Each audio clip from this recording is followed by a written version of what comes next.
क्या आपने कभी सुना है कि कोई देश अपनी एयरलाइंस इसलिए बेच दे क्योंकि उसके पायलट्स के लाइसेंस ही फर्जी निकल आए, या फिर इसलिए क्योंकि एयरलाइंस के कर्मचारी यूरोप पहुंचकर फ्लाइट छोड़कर भाग जाते थे? और क्या आपने कभी सुना है कि एक अंतर्राष्ट्रीय एयरलाइन को आईएमएफ की शर्तों पर सेना की कंपनी खरीदने के लिए खड़ी हो जाए? जी हाँ दोस्तों, आज की कहानी है पाकिस्तान इंटरनेशनल एयरलाइंस की यानी पीआईए की, जिसका अंत अब सिर्फ एक शब्दों में लिखा जा सकता है, बिक गया पाकिस्तान। आज हम बात करने वाले हैं पाकिस्तान की गिरती अर्थव्यवस्था, आईएमएफ की कड़ी शर्तें, सेना के दबदबे और पीआईए की उस शर्मनाक हालत की जिसे पाकिस्तान आज विकास बताकर बेचने जा रहा है। पूरा वीडियो अंत तक जरूर देखिएगा क्योंकि इस कहानी में फर्जी लाइसेंस, क्रैशिंग प्लेन, आईएमएफ का दबाव, अमेरिकी बैन और फौजी फाउंडेशन की एंट्री जैसे कई बड़े ट्विस्ट है। दोस्तों, मैंने कई बार कहा है कि पाकिस्तान की असली बीमारी आर्थिक नहीं सियासी है, जहां देश की 80% नीतियां सेना बनाती है और जनता को मूर्ख बनाए रखने के लिए विदेश नीति का तमाशा रचा जाता है। लेकिन रूस और यूक्रेन युद्ध के बाद भारत की विदेश नीति चमकी तो पाकिस्तान को लगा हम भी ऐसा कर लेंगे। पर फर्क ये है कि भारत ने मल्टी डायमेंशनल स्ट्रेटजी अपनाई और पाकिस्तान ने सिर्फ जाप करना सीखा। हम भी कर लेंगे, हम भी कर लेंगे।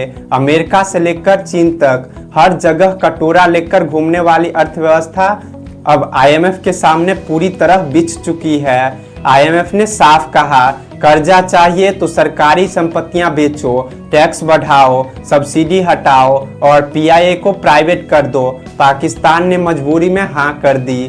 दोस्तों, पीआईए कभी एशिया की टॉप एयरलाइंस थी। इतिहास देखिए इसका। 1946 में ओरिएंट एवरेज पहली मुस्लिम ओल्ड एयरलाइंस थी। 1955 में पाकिस्तान सरकार ने टेक ओवर किया और बना पीआईए। 1960 में बोइंग 707 चलाने वाली एशिया की दूसरी एयरलाइन बनी और 1967 में चाइना में उड़ान भरने वाली पहली नॉन कम्युनिस्ट एयरलाइन बनी। 1985 में एमिरेट्स के गठन में मदद की, लेकिन फिर भ्रष्टाचार प्लस नेता की दखल अंदाजी प्लस फर्जी भर्ती प्लस लापरवाही, इन सभी ने इस एयरलाइन को एशिया की प्राइड से दुनिया का मजाक बना दिया। तबाही तब मचा जब पाकिस्तानी पायलट फर्जी निकले। दोस्तों, 22 मई 2020 कराची में पीआईए की फ्लाइट PK-8303 क्रैश हो गई। 99 यात्री थे जिसमें 97 की मौतें हो गई। जांच में पता चला ह्यूमन एरर, प्रोसीजर फॉलो नहीं किया गया और फिर आया सबसे बड़ा झटका। पाकिस्तान के एविएशन मिनिस्टर ने स्वीकारा, हमारे 860 में से 262 पायलट के लाइसेंस फर्जी है। पूरी दुनिया हिल गई। अमेरिका, यूरोप, ब्रिटेन सबने पीआईए को अपने एयर स्पेस में बैन कर दिया। यानी पीआईए अब सिर्फ घरेलू स्तर पर उड़ सकती है, अंतर्राष्ट्रीय उड़ानें जीरो। और तभी पीआईए का कर्ज बढ़कर $3.3 बिलियन हो गया। दोस्तों, ये किस्सा आपको हंसा भी देगा और रुला भी देगा।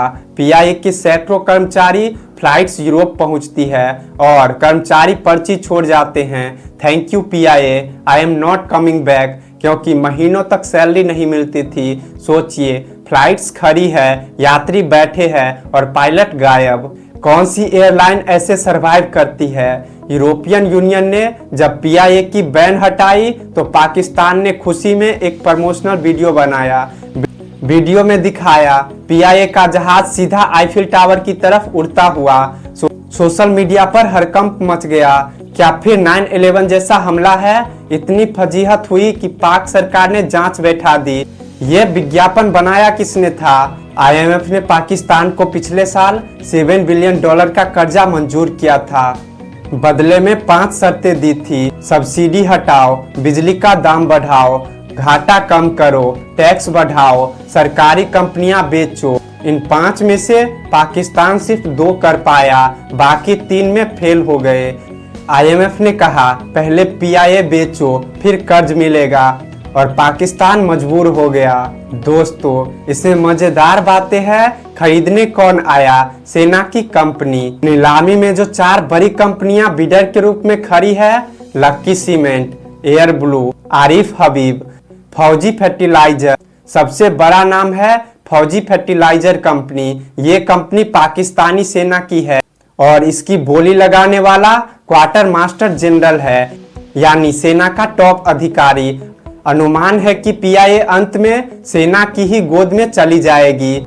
मतलब जिस देश को सेना ने बर्बाद किया, उसकी एयरलाइंस भी अब सेना ले जाएगी। कुछ महीने पहले पाकिस्तान ने RLNG कंपनी बेची, रेको डिग गोल्ड माइंस बेची और पीआईए बेची जा रही है। सरकार कहती है ये ट्रांसपेरेंसी है, करप्शन रोकने के लिए, पर हकीकत ये है कर्जा चुकाने के लिए देश बेचा जा रहा है। भारत की तरह स्ट्रेटजी नहीं, पाकिस्तान को मजबूरी में बेचना पड़ रहा है। दोस्तों, भारत के लिए ये संकेत बहुत महत्वपूर्ण है। पाकिस्तान की अर्थव्यवस्था ICU में है, सेना और मजबूत हो रही है, IMF और सरकार की पकड़ बढ़ रही है, पाकिस्तान का लोकतंत्र और कमजोर होगा, आतंकवाद को रोकने की क्षमता और घटेगी, यानी अस्थिर पड़ोसी होगी तो सुरक्षा का जोखिम बढ़ेगा और राजनीतिक का दबाव भी बढ़ेगा।